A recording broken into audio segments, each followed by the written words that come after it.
বলছে আমি আগে যাবো, ও বলছে আমি আগে যাবো। এত গরম লাগছে তাই ছাদে একটু বাতাস খেতে এসেছি। দেখি এদের আবার কি হলো, একটা লরি এদিক থেকে আসছে আর বাসটা যাচ্ছে ওদিক থেকে, দুজনের মধ্যে রাস্তায় জ্যাম লেগে গেছে। রাস্তাটা যে পরিমাণ সরু, সেখানে এই দুটো বাস আর লরি পাশাপাশি যেতে পারবে না, কিন্তু দুজনে এসে একসাথেই যাবে, যে দুজনে ঝগড়া করছে।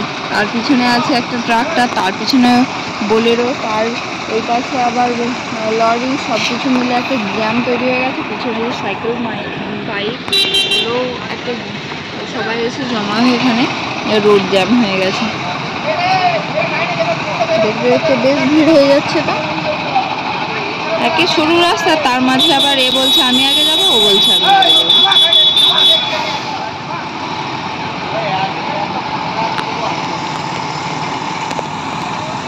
সব বালি বোঝাই লরি।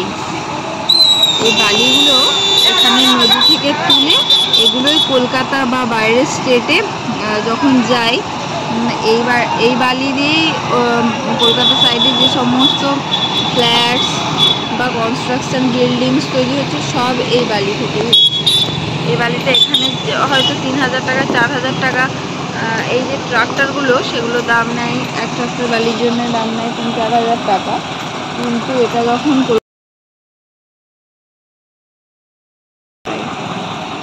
আজকে ডেট অনুযায়ী ভ্যালুটা এরকমই হয়েছে। এবার জ্যাম কেটেছে, বাবারে বাবা, হর্ন দিয়ে দিয়ে মাথা খারাপ করে দিল। জ্যামটা হালকা কাটছে, এবার বালি বোঝাই লরি নিয়ে আসছে। এগুলো মনে হচ্ছে সেই 16 চাকা 20 চাকা লরিগুলো, ওই জন্য যেতে পারছে না। পাশাপাশি দুটো, একটা বাস আর একটা লরি, পাশাপাশি দুটো যান একসাথে যেতে পারছে।